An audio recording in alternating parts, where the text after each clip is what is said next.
시청자 여러분 안녕하십니까? JTB 시사진단입니다. 인구 10명 가운데 2명은 65세 이상의 노인인 사회. 그런데 이들 노인들은 충분히 노후 준비가 안 돼 있다. 경제적으로 궁핍하고 또 외로움과 질병 속에서 여생을 살아야 한다. 참 암울한 얘기인데요. 이게 남의 얘기가 아니라 조만간 전라북도에 닥칠 가능성이 높은 그런 상황입니다. 지금도 고령화 사회입니다만 이보다 더 인구 구조가 늙어가는 초고령화 사회를 앞두고 과연 우리 사회는 제대로 준비를 하고 있는 것인가? 2016년도 새해를 맞아 우리가 꼭 고민하고 짚고 넘어가 봐야 할 문제인 것 같습니다. 오늘 JTB 시사진단은 아무리 이 강조도 지나치지 않은 고령화 사회의 과제를 짚어보겠습니다. 잠시 후에 시작하겠습니다.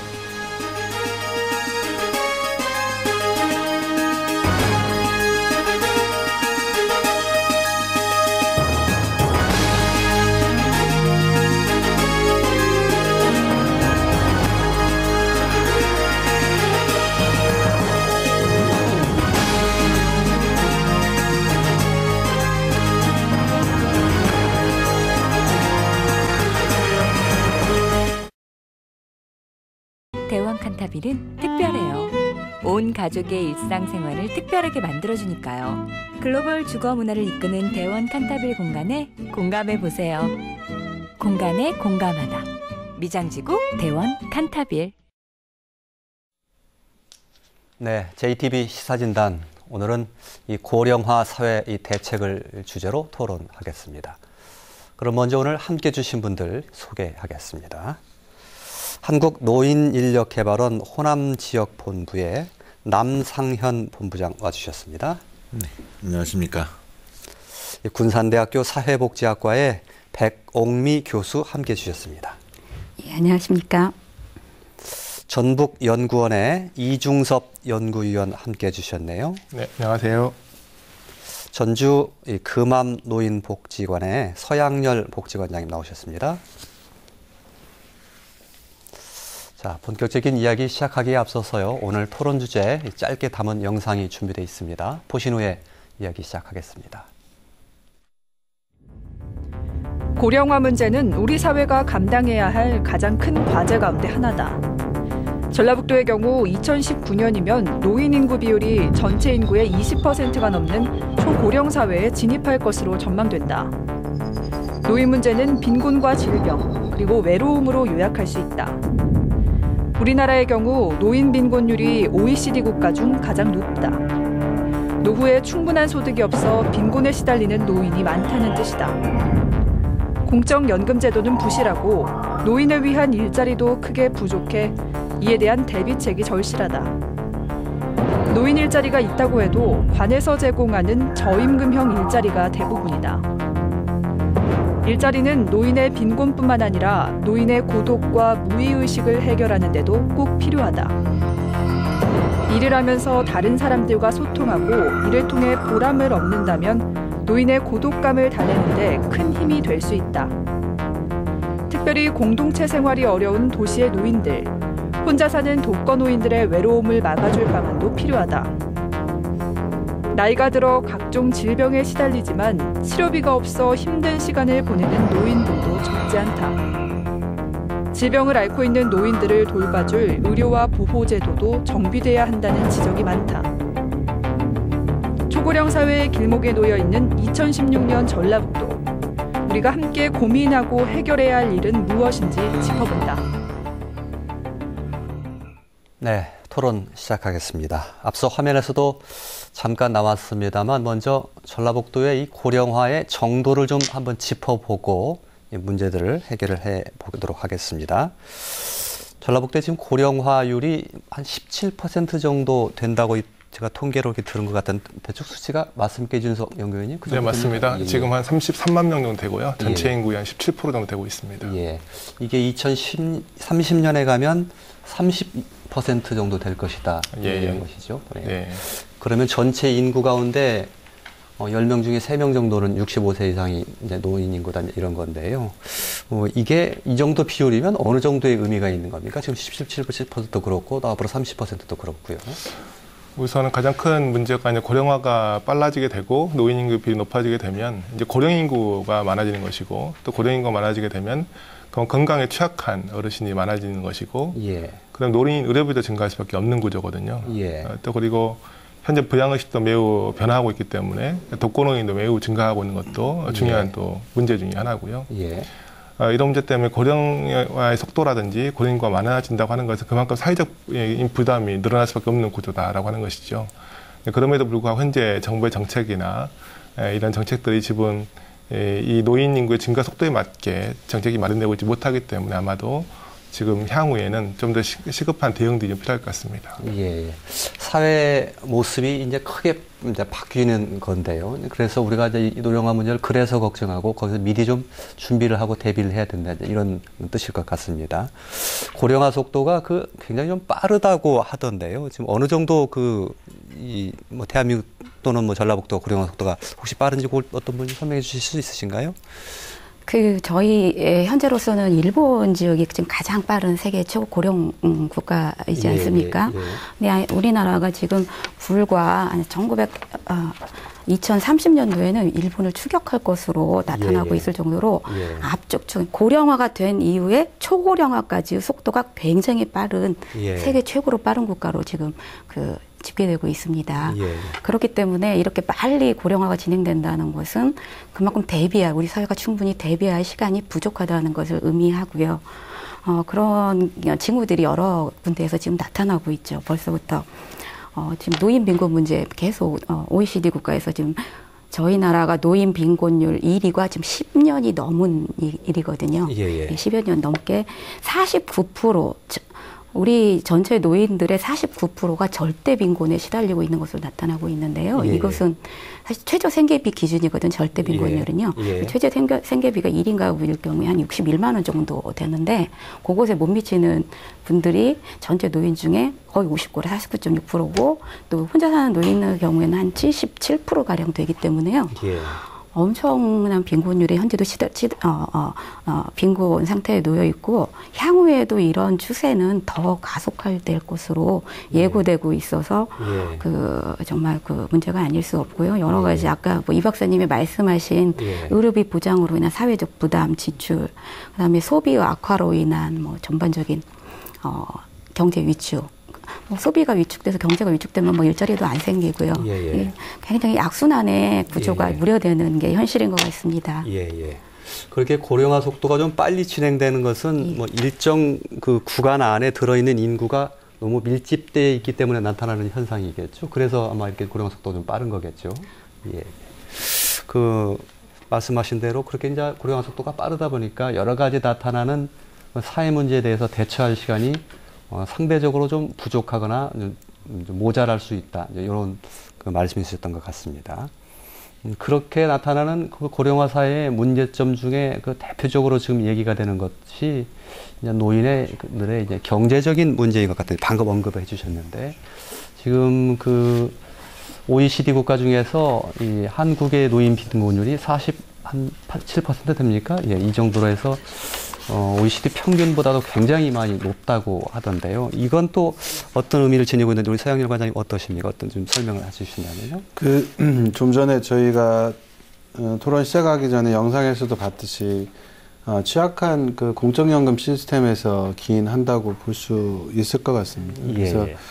그래서 계속 여러 통계들이 지금 노인 빈곤율이 OECD 국가 중에 최고로 높다라고 하는 것은 중위소득 기준으로 49%라고 하는 거거든요. 그러니까 중위소득이 안 되는 노인이 거의 절반에 가깝다 이렇게 보고 있는데요. 그러니까 그 원인이 지금 경제적으로 빈곤해지는 원인에서 가장 1차적으로 보는 거는 공적연금인데 그 공적연금을 대표하는 게 저희가 이제 박근혜 대통령이 들어오셔서 시작한 기초연금 그리고 그 전에 이제 노령연금을 옮겨온 기초연금인데요.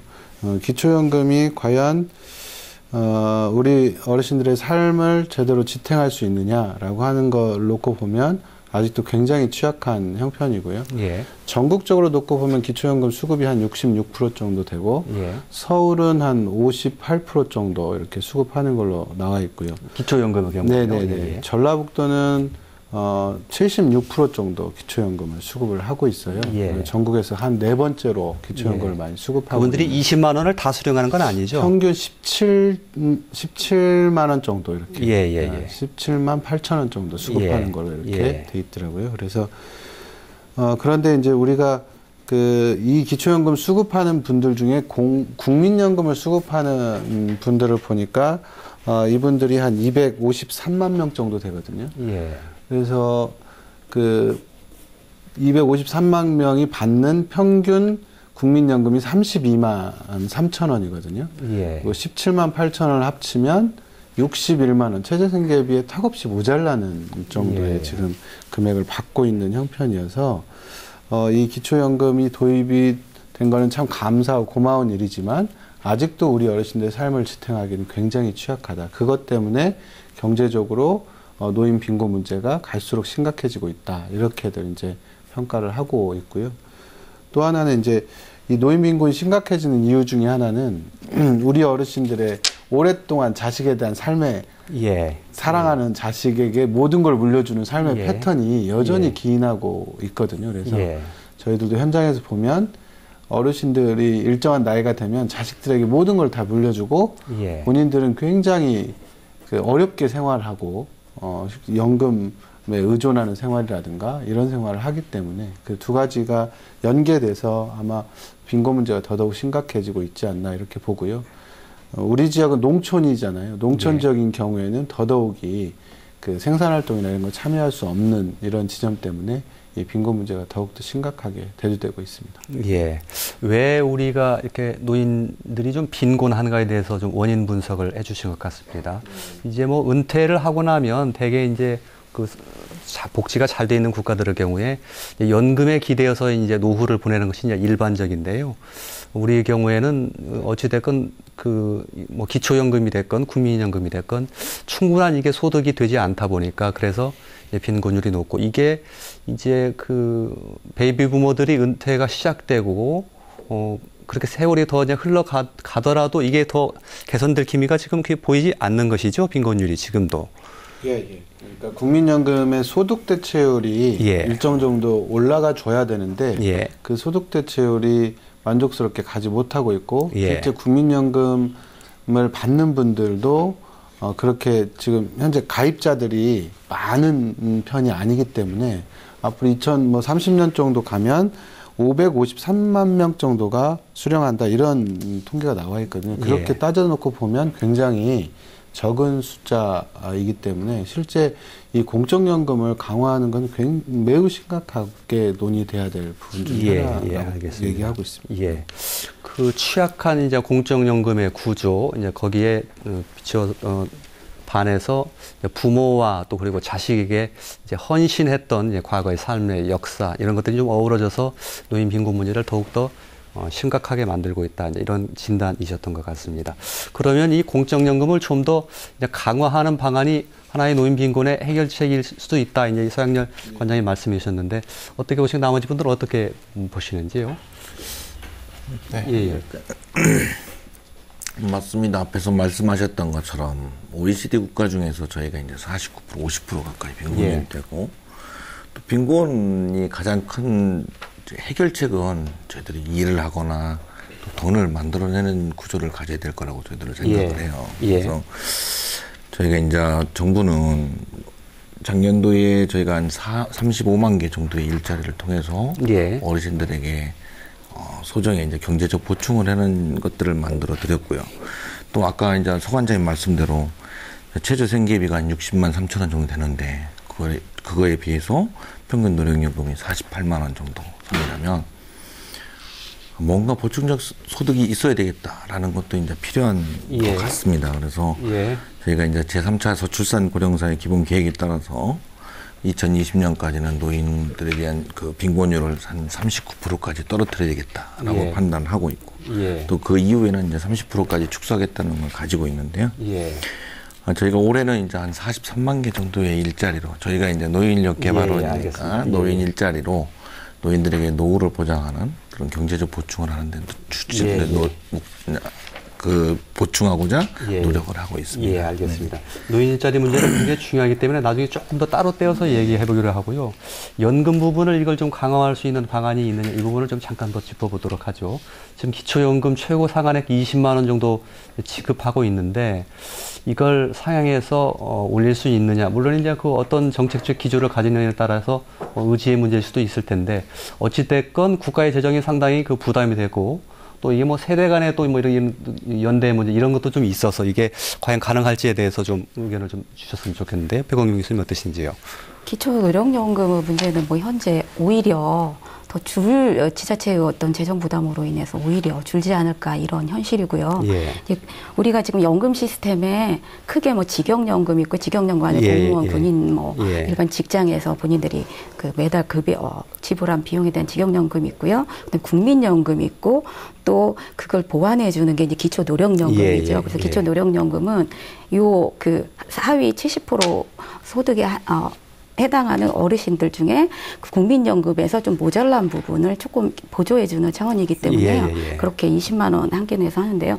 그것을 앞으로 우리가 사회적 합의를 통해서 넓히는 방향은 글쎄요 좀 어렵지 않나 보고 있고요. 오히려 지금 국민연금의 그 소득 대체율을 지금 현재 40%까지 줄이고 있는데 50%까지 늘리자는 게 지금 야당과 많은 그 학계 요구이고 그게 현실적인 대안이 될 수 있을 것 같습니다. 근데 지금 그게 뭐 작년에 내내 뭐 국회에서 유야무야 돼버리고 말았고요. 40%라는 것도 사실 생애 전 소득의 어떤 평균 소득의 40%라는 것이 40년을 일했을 때의 기준이기 때문에 실제 이러시는 분들은 20년 뭐 요 정도에서 이런 분들은 반도 안 되는 대체율이거든요. 그러니까 앞으로 향후 추계치 그 보건복지부 추계치를 봐서도 앞으로 연금제도가 국민연금제도가 성숙하고 이렇게 시간이 흐르고 성숙하고 그래도 전체 생활비 노후에 필요한 생활비의 45%도 커버하기 힘들다는 게 지금 정확한 예측치입니다. 그렇기 때문에 나머지 55%는 개인이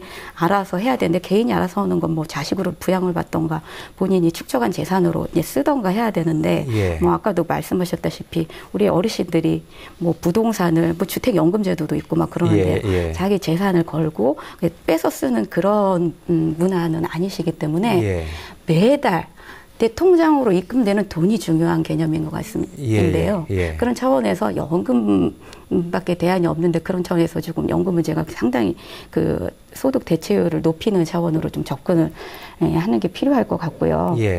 또 우리 그 부양의식이 악화돼서 이렇게 뭐 이런 문제들도 사회가 근본적으로 좀 논의하고 같이 장기적으로 논의하면서 나가야 되는 문제 아닌가 싶습니다.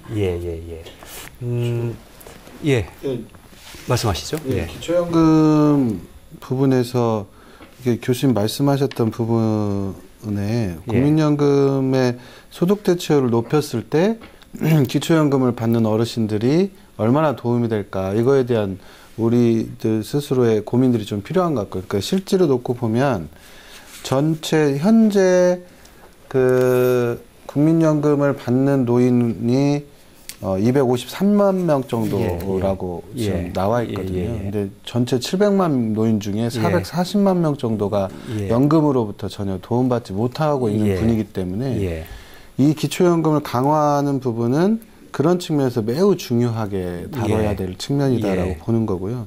한 가지 우리가 좀 주목할 거는 기초연금 제도를 국가에서 책임지려고 해야 된다라고 하는 게 지금 현장의 주장이고요. 그러니까 지금 기초연금이라고 해도 지방비 매칭 사업으로 이렇게 내려와 있어요. 그래서 뭐 가난한 지방 같은 경우는 그 돈 재원 마련하기도 힘든 상황에 직면해 있거든요. 그래서 이걸 제도 개선을 하기 위해서는 기초연금이 국가의 기본적인 걸로 옮겨가고 박근혜 대통령이 공약으로 얘기했던 것처럼 모든 노인들에게 기본적으로 20만 원에서 30만 원 정도를 기본적으로 제공할 수 있도록 제도 개선을 하고 그리고 이제 국민연금은 어차피 본인들이 기여한 거니까 국민연금을 받거나 이렇게 하고 그렇지 못한 노인인 경우는 기초생활보장제도로 옮겨가거나 이런 부분들에 대한 제도 개선이 시급하게 좀 이루어져야 된다. 그래야 기초연금이 실질적으로 좀 더 단단하게 강화될 수 있다 이렇게 얘기하고 있고요.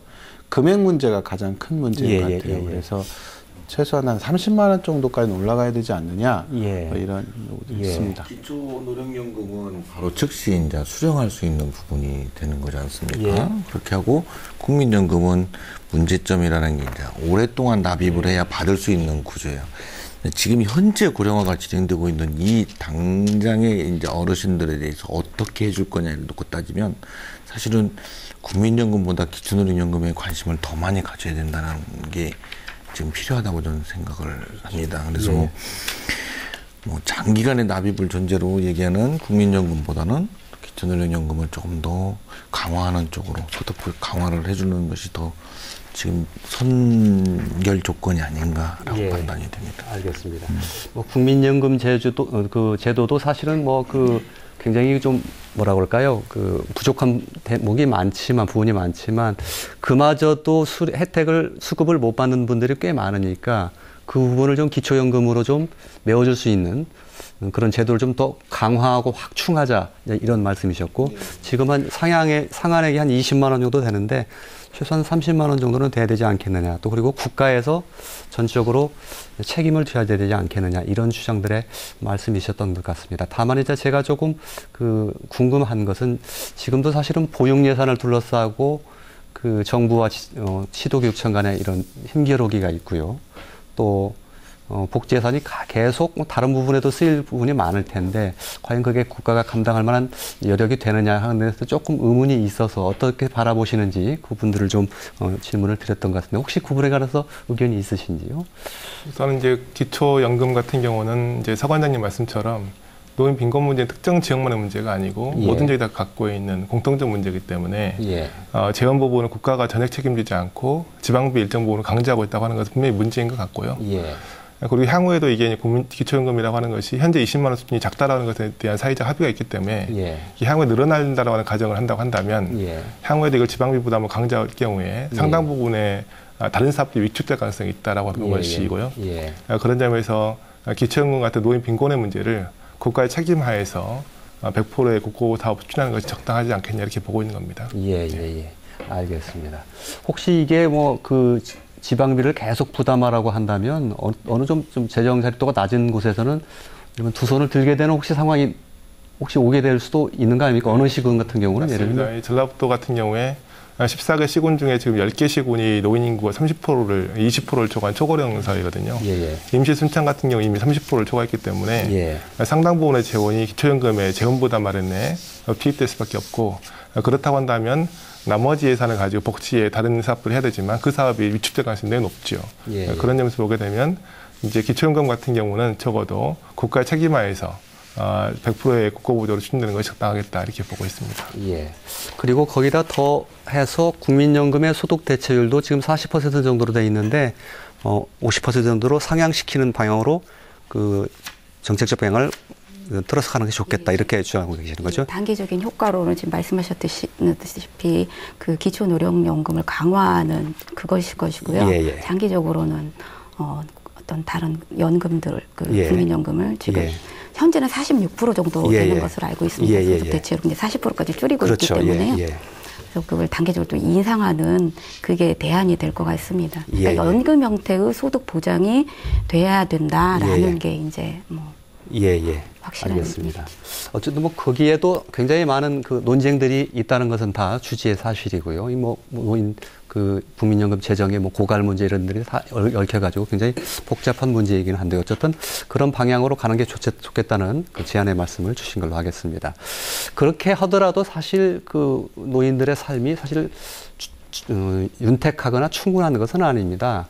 또 그래서 좀 소득을 좀 보완해주는 차원에서 보충해주는 차원에서 사실은 노인 일자리 산업이 상당히 중요하다 이렇게 지적이 되고 있는데 조금 전에 남상희 우리 본부장님께서 말씀을 해주셨습니다만은 노인 일자리 사업 계속해서 이제 추진을 하고 있는데 실제로 현장에서 노인 일을 하고 싶어하는 노인 중에 노인 일자리를 가지고 이렇게 일을 하시는 노인이 몇 %나 이렇게 된다고 보면 좋을까요? 지금 저희들이 120만 중에 한 30만 정도 된다고 보고 하고자 하는 노인들이 중에 이제 한 30% 정도 된다고 얘기를 하고 있습니다. 예. 그러면 그 3명 중에 1명은 그 일을 하시고 싶어, 일에 가담하시나 이런 말씀이시죠? 하시고 싶어 하는 어르신들 중에 뭐 예. 이제 30% 정도가 예. 참여를 할 수 있고 참여를 하고 계시고요. 예. 다른 분들도 그 정도 맞습니까? 저희가 이제 2012년도에 전라북도만 따로 이제 조사를 해보니까요. 예. 전체 어르신들 중에 몸이 아프신 분, 그리고 현재 일을 하고 싶지 않으신 분들도 계시고, 그러니까 30만 명 정도 어르신들 중에 약 5만 명 정도는 일을 하고 싶다라고 하신 분들이세요. 근데 지금 전라북도가 일자리에 참여하고 있는 분이 2만 5천 명 정도 됩니다. 예. 그러니까 저희가 일자리가 필요한 개수가 한 2만 5천 개 정도는 필요하다고 추정이 되고 있어요. 그러니까 예. 아마 일을 하고 싶지만 참여하고 있는 분이 50%이고 50%는 일을 하고 싶지만 참여하고 못한 어르신으로 이렇게 보시면 될 것 같습니다. 예. 절반 정도는 그 참여하고 계시고 절반 예. 정도는 하고 싶어도 못 하고 계신다. 예, 이렇게 말씀이시죠? 예.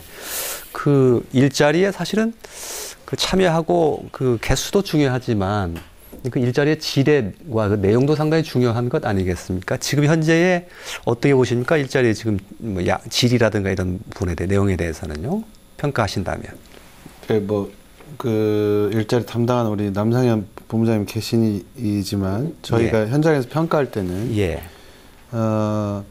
지금 소득을 보완해주기 위해서 생긴 일자리 사업도 상당히 의미는 있다고 생각합니다. 다만 언제까지 이렇게 갈 수는 없는 거 아닌가라고 하는 고민들이 좀 있고요. 그래서 지속 가능한 일자리에 대한 고민들이 계속 등장을 하고 있는 게 사실입니다. 그래서 정부에서 제공하는 30만여 개의 일자리 말고 지속적으로 어르신들이 꾸준하게 일할 수 있는 일자리들을 좀 만들어야 된다라고 하는 것이 이제 주요하게 등장하고 있고요.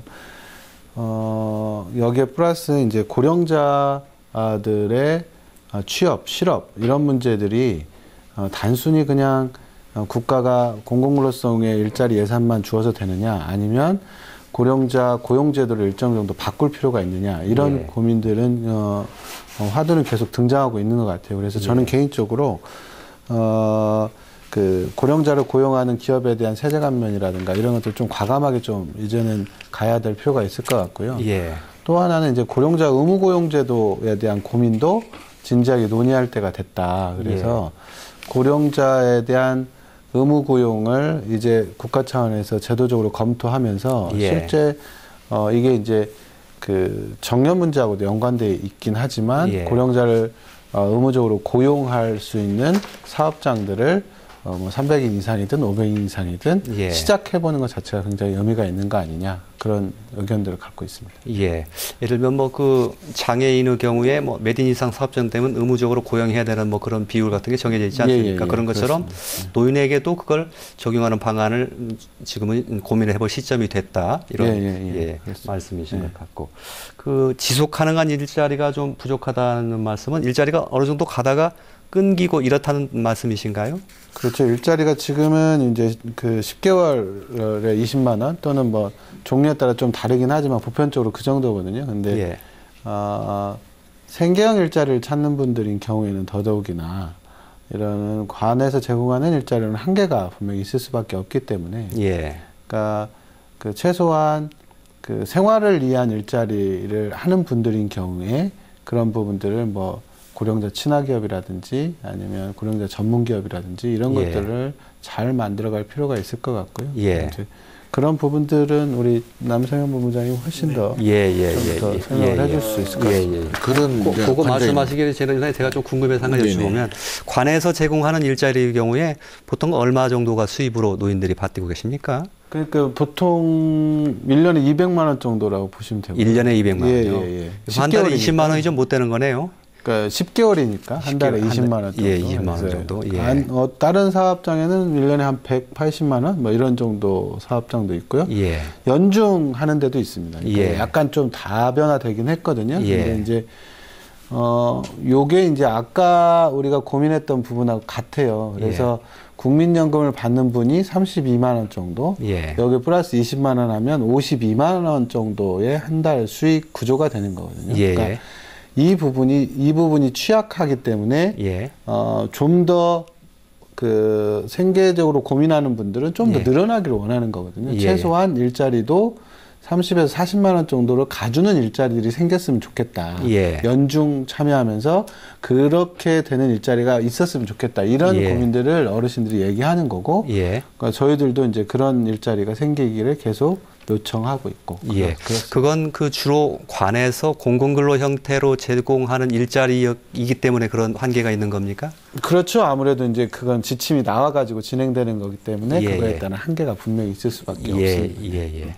그런 것들을 좀 보완해 줄 수 있는 그런 일자리가 좀 많이 생겼으면 좋겠다라는 것이 이제 그 바람이신데요. 남편. 그래서 저희가 이제 2011년부터 이제 자립형의 일자리라는 형태로 일자리 사업을 이제 진행을 했고요.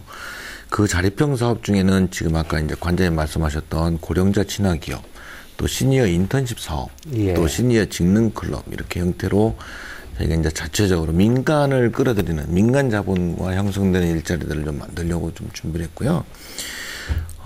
고령자 친화 기업 같은 경우에는 저희가 이제 전국에 한 84개 정도가 지금 만들어져 있습니다. 예. 특히 우리 전북 지역에는 완주에 이제 새참술에 또 예. 전주 한옥마을의 천년누리 예. 또 뭐 그 봉동에 이제 예. 그 고구마 가공식품 예. 사업들이 이렇게 예. 좀 되어 있고요.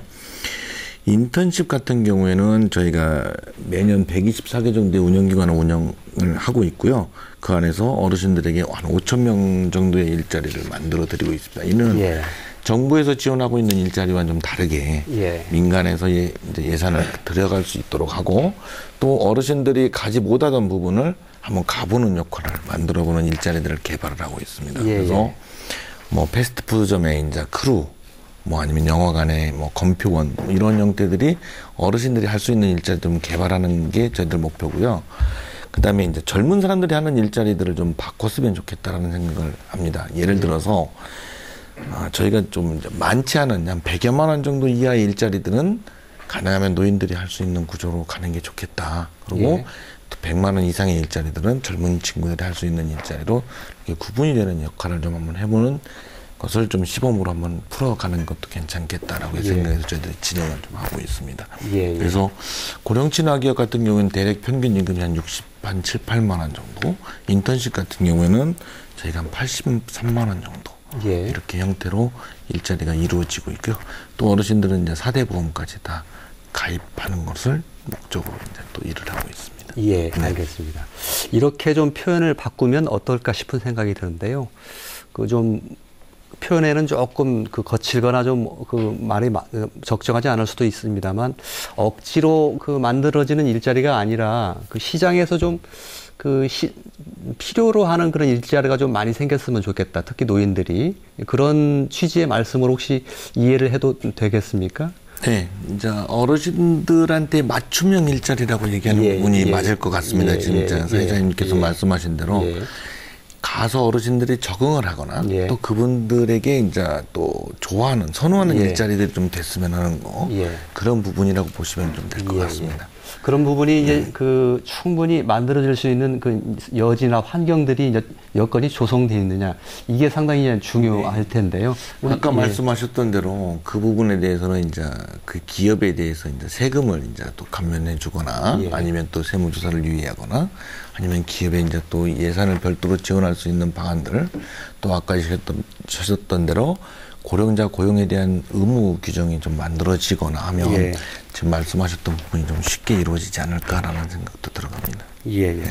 혹시 이 고령자 일자리 하면 혹시 청년 일자리 뺏는 거 아니냐 혹시 이렇게 생각하시는 분들 그런 생각 가지신 분이 있다면 어떻게 말씀하시겠습니까? 실제로 이제 우리 남본부장님 말씀하셨던 것처럼 저희가 이제 알아보니까 노인분들 같은 경우에는 안정적 일자리보다는 지속적인 일자리를 원하세요. 그리고 현재 일하고 싶은 분들의 원하는 급여 수준이 한 40만 원대 시간제 일자리 원하십니다. 그러니까 일상적으로 한 8시간에 정규직 일자리보다는 4시간 정도 또 급여 수준도 40만 정도 되면 좋겠다라는 의견이 많으세요. 그렇기 때문에 전라북도의 특성에 맞는 일자리를 발굴하는 게 매우 중요할 것 같고요. 두 번째는 이제 아무래도 현재 시장 구조에서 노인이 할 수 있는 일자리의 형태가 많지 않습니다. 그렇기 때문에 말씀하신 것처럼 노인에게 적합한 일자리 중에 특히 이제 어르신이 자기 전직 경험을 활용해서 할 수 있는 일자리를 만들어내는 게 매우 중요하겠다라고 보고 있고요. 그러려면 현재 노인 일자리를 업무 고용도 매우 좋지만 현재 어르신들의 능력을 좀 개발해줘서 일자리에 참여시키는 그 전직 정도의 중간 단계의 일자리 교육 기관이 필요하다라고 보고 있는 겁니다. 그런 기관을 통해서 일자리를 취업시켜주는 것, 이게 지금 단계에서는 필요할 걸로 보고 있습니다. 그래야지 아마도 청년 계층과 일자리의 경합 부분도 없어질 것 같고요. 또 시장에서 원하는 일자리를 또 만들어내는 것도 이 과정에서 걸러질 수 있기 때문에 그 작업이 좀 지금 필요할 것 같습니다. 그런 일자리들을 만들어내기 위해서는 이제 관이라든지 예를 들면 노인인력개발원 같은 곳이라든지 또 뭐 그 노인의 그 시설기관이라든지 이런 것들이 머리를 맞대고 뭐가 고민하고 하면서 일자리를 좀 창출을 해내야 되는 그런 그 과제가 우리한테 주어져 있는 것이겠죠? 예, 그것도 있고요. 제가 좀 주목하고 싶은 건 광역자치단체와 기초자치단체의 역할이거든요. 민선시대가 어차피 진행되고 있고 기초자치단체나 광역자치단체에서 굉장히 일자리 정책을 기업 유치 위주로만 생각을 하고 있는데 약간의 좀 발상을 바꿔서 그 브랜드형 전략들을 좀 구축했으면 좋겠다. 그래서 그 지역에서 노인과 청년들이 같이 할 수 있는 우수한 생산품을 기술 투자를 하든지 전략적 투자를 통해서 지금 바로 1년 안에 답은 나오지 않을지라도 한 2, 3년, 3, 4년 정도 굉장히 우수한 제품들, 생산품들 이런 것들을 만들어서 그 속에서 노인과 청년들 또는 이주 여성들이 함께 할 수 있는 그런 터전들을 좀 만들어 가면 우리 지역 같은 경우는 그렇게 좀 설득력 있게 가지 않겠는가 이런 경험치들을 말씀드리고 싶고요. 그러니까 우리가 가까운 뭐 경주에 가면 경주빵의 가게가 거의 한 150개, 200개가 밀집해 있듯이 경주빵이 꼭 뭐 엄청나게 맛있어서 먹는 건 아닌데 굉장히 많이 노출이 돼 있고 휴게소라든가 모든 데에 다 들어가 있는 것처럼 이제는 우리가 그 지자체도 일자리와 연계해서 상품이 될 만한 브랜드들을 만들어내는 거. 그래서 그런 것들을 굉장히 우리가 좀 주목할 필요가 있지 않느냐 이렇게 생각을 하고요. 그래야지 현장하고 함께 연계해서 돌아갈 수 있을 것 같다 이런 생각이 있습니다. 알겠습니다. 이제 전북 지역에서는 특히 전주가 이제 우리 그 한옥마을을 중심으로 풀어낼 수 있는 일자리들이 많이 있을 것 같습니다. 석 원장님 말씀대로 경주에서 요구하는 경주빵도 있지만 전주의 한옥마을도 우리 전북의 대표적인 상품이 될 수 있을 것 같습니다. 15년도에 이제 저희가 그 한옥마을의 포도대 사업을 이제 시작을 한번 해봤습니다. 그래서 우리 한옥마을을 대표할 수 있는 사업이 뭐가 있을까, 또 뭐가 대표적인 마스코트가 될 수 있을까라고 생각을 해서 어르신들이 이제 한옥마을 포도대를 조성원에서 포도대를 이제 만들어 봤는데요. 이러한 사업들이 하나하나가 이제 연계가 돼서 만들어지는 것들도 중요할 거라고 저는 생각합니다. 알겠습니다. 전주 한옥마을 그 어르신들로 구성된 포도대 말씀하셨는데 이게 전에 없었던 것이죠. 이렇게 지역에서 우리가 어떤 그 노인 일자리를 위해서 고민을 하고 자꾸 지혜를 짜내고 뭔가 연구를 하다 보면 이런 일자들이 하나둘씩 창출되고 늘어나게 되고 이제 그런 게 되지 않을까 하는 그런 생각을 가져보게 되고요. 이 노인 일자리라는 게 단순히 경제적인 수입만으로 측면에서만 중요한 것은 아닌 듯합니다. 이 노인 이제 은퇴하시고 나면 상당히 좀 뭐라 그럴까요? 무의감이라든가 또 좀 쓸쓸해하시는 분들도 많이 있고 그런 측면에서도 노인 일자리는 굉장히 중요하지 않습니까? 그 배공규 교수님? 그렇죠. 노인 일자리는 단순히 노소득 보장 차원에서뿐만이 아니라 늘 어르신들이 할 수 있는 규칙적인 일이 있다는 건 그 사람의 어떤 정신 건강, 사회적 관계, 지속적인 사회적 관계를 유지하고 이런 모든 것과 다 연결이 되었거든요. 그게 정신 건강, 육체 건강에도 다 연결이 되고요. 그렇기 때문에 노인 일자리를 이렇게 만드는 문제는 그 국가적으로 지금 아주 큰 그런 문제가 아닐까 싶습니다. 알겠습니다. 말씀하셨으니까 이제 그 노인들의 뭐 외로움이라든지 고독감 또 뭐 특히 홀로 사시는 그 노인의 독거노인 경우는 더욱 그렇고요. 이런 분들의 이런 고독감을 좀 달래줄 수 있는 것도 굉장히 중요한 것 같은데 왜 그 농촌에 가보면 그 농촌들끼리 어르신들끼리 그룹홈이라는 거 해가지고 상당히 좀 재밌게 뭐 지내시기도 하던데 도시에서는 이게 아무래도 좀 구조가 좀 어렵게 돼 있는 것 같습니다. 그래서 더욱더 좀 뭐랄까요? 개체화돼 있다고 할까 노인들이요. 이래서 조금 더 그런 문제가 심각하지 않나 싶은 생각이 드는데 어떻게 보시는지요? 우선은 저희도 독거노인 문제에 대해서는 어쨌든 심각하게 바라보고 있는데요. 예. 전라북도가 독거노인이 통계상 보게 되면 7만 명 정도 되고 예. 저희가 조사한 바에 따르면 한 40% 정도가 지금 예. 독거노인으로 추정이 돼요. 전체 노인의 40% 예. 정도. 예. 독거노인 같은 경우 어떻든지 간에 정부 정책에 손이 미치지 못할 만큼의 사각지대에 방치되어 있는 분들이시기 때문에 예. 지금 이제 일부 시군에서도 이 독거노인 문제를 해소하기 위한 대안으로 경로당을 좀 리모델링해서 예. 그룹홈을 만들어서 경로당이 원래 여가시설이긴 하지만 예. 취사도 같이 하고 숙식도 같이 할 수 있게 지금 사업들을 추진하고 있고요. 예. 이 사업이 굉장히 호응도가 좋아요. 근데 그 예. 이유가 독거노인이 혼자 집에만 계시게 되면 난방비 가까워서 불을 안 떼신 분이 많으신데 예. 경로당에서 함께 생활하시면 밥도 같이 해 드시고 또 같이 숙식을 해결하기 때문에 이제 결식 문제도 해결되게 되고 외로움도 좀 줄어들게 되고요. 예. 그런 점 때문에 이제 향후에도 독거노인 문제를 해결하는 중요한 대안 중에 하나가 함께 생활할 수 있는 공동의 숙사를 만드는 게 매우 좋겠다. 예. 이게 지금 대안으로 얘기되고 있고요. 예.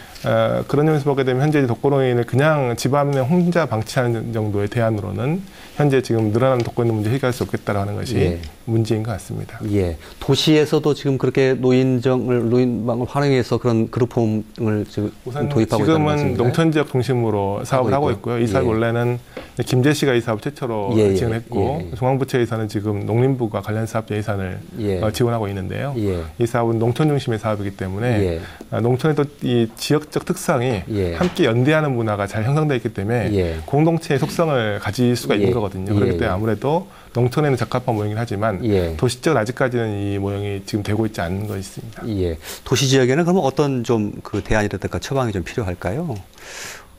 현재 저희 노이들 대상으로 이렇게 조사를 해보면요. 예. 노후에 어디에서 살고 싶은가 하는 조사에서 대부분 현재 살던 집에서 계속 살기를 원하십니다. 그게 절대 다수고요. 그다음에 이제 시설이 좋은 양로시설이 돼 있는 곳으로 이동해서 살고 싶다는 거 한 10% 정도밖에 안 나오거든요.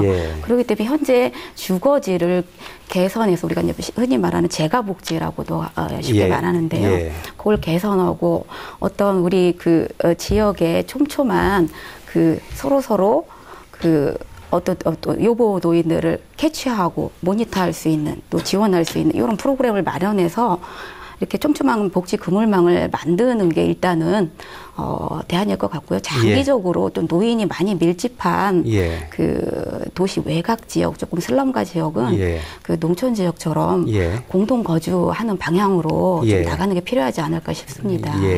알겠습니다. 그 도시에 있는 노인의 경우는 그러면 자기 본인의 집에서 사시기를 어르신들이 원하신다면 뭐 주간에라도 낮에라도 예를 들면 노인 복지관이라든가 이런 데서 좀 교류하고 좀 그 외로움을 좀 달랠 수 있는 그런 공간이라든가 시간을 좀 보낼 수 있는 많은 그런 프로그램이라든가 이런 게 복지관에서 많이 좀 필요할 것 같다는 생각이 드는데요, 서영렬 관장님? 네,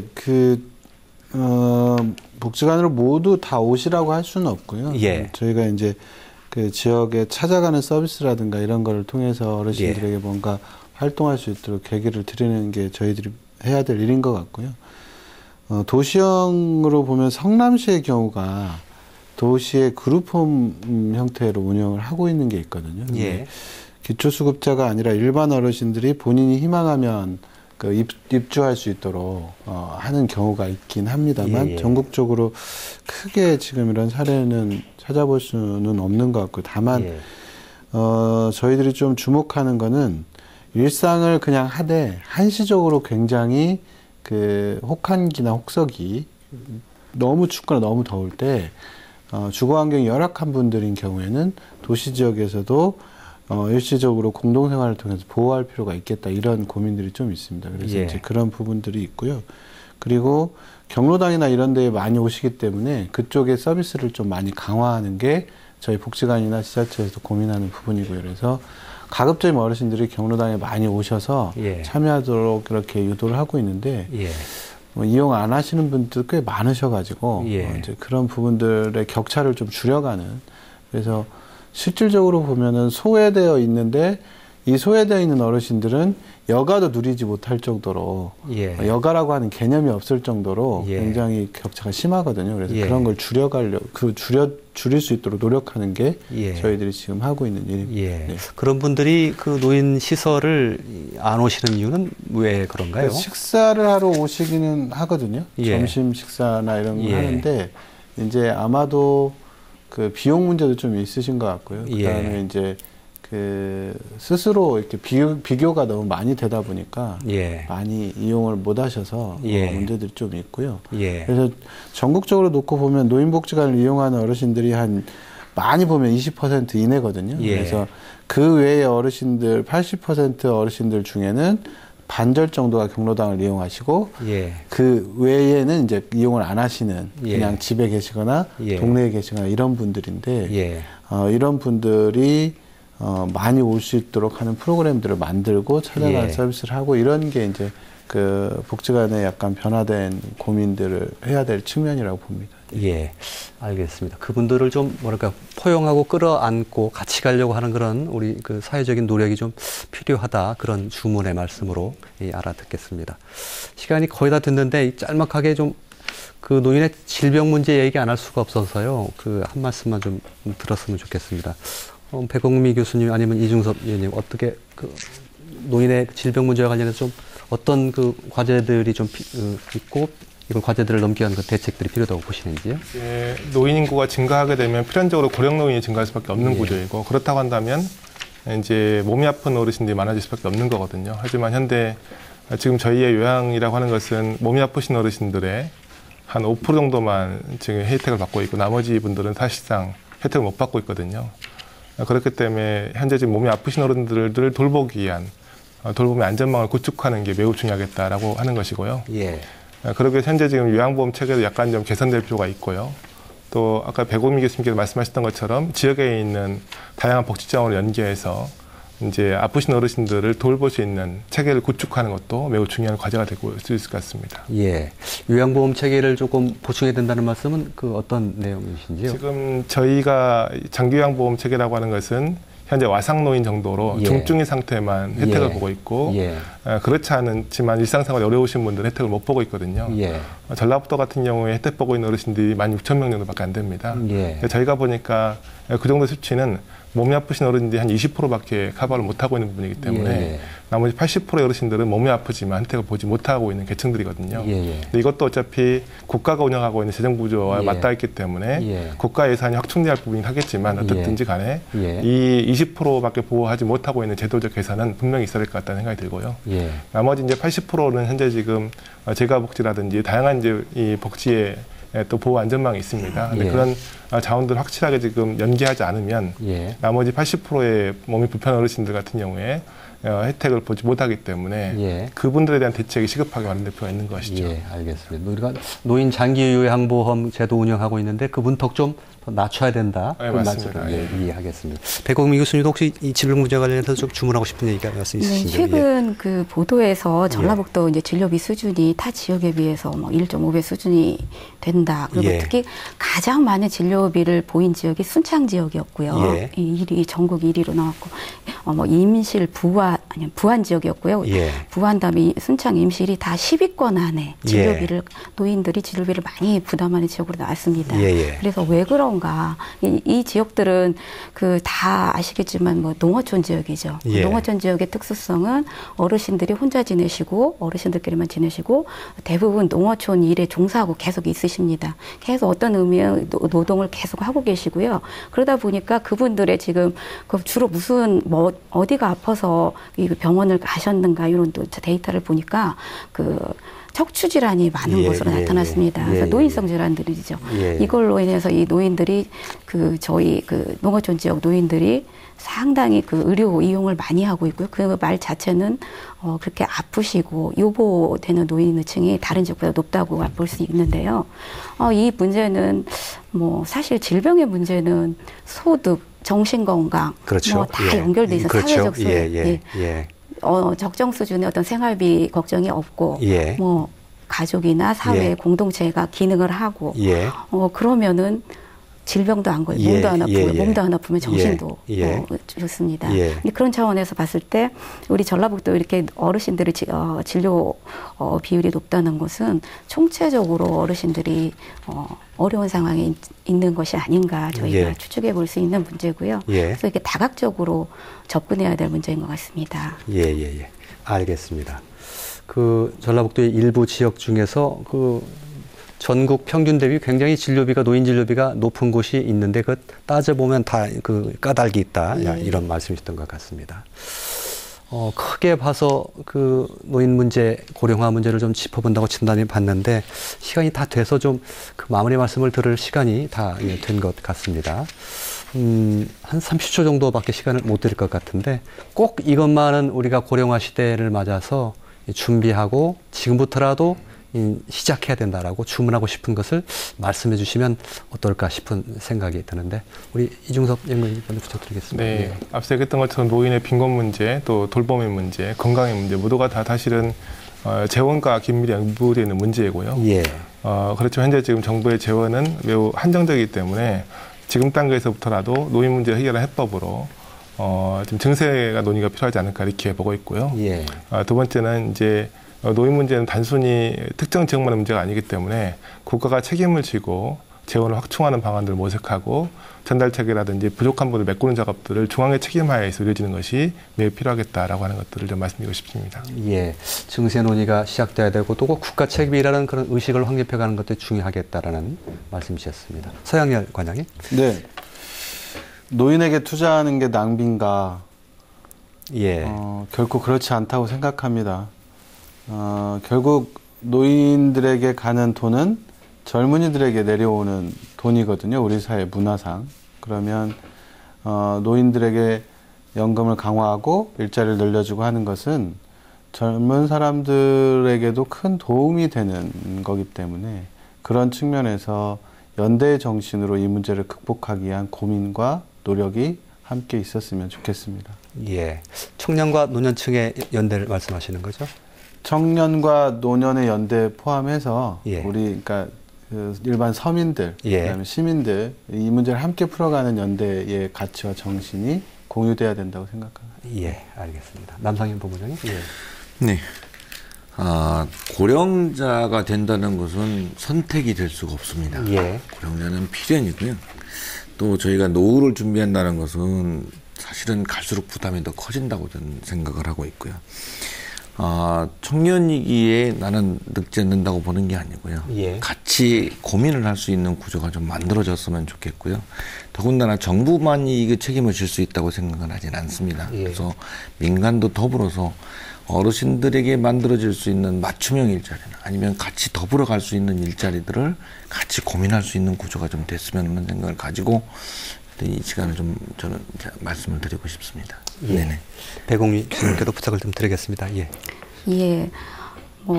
앞서 말씀하셨다시피 저희가 변하지 않는 진실은 모두 나이 들고 늙어서 죽는다는 사실이죠. 이 잔영한 사실 앞에서 저희가 다시금 공공윤리를 생각해보지 않을 수가 없을 것 같습니다.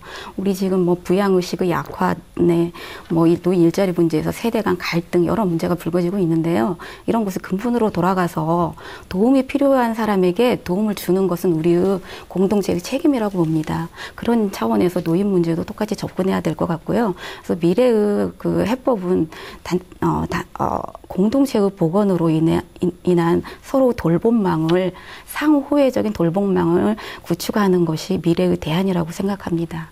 예, 알겠습니다.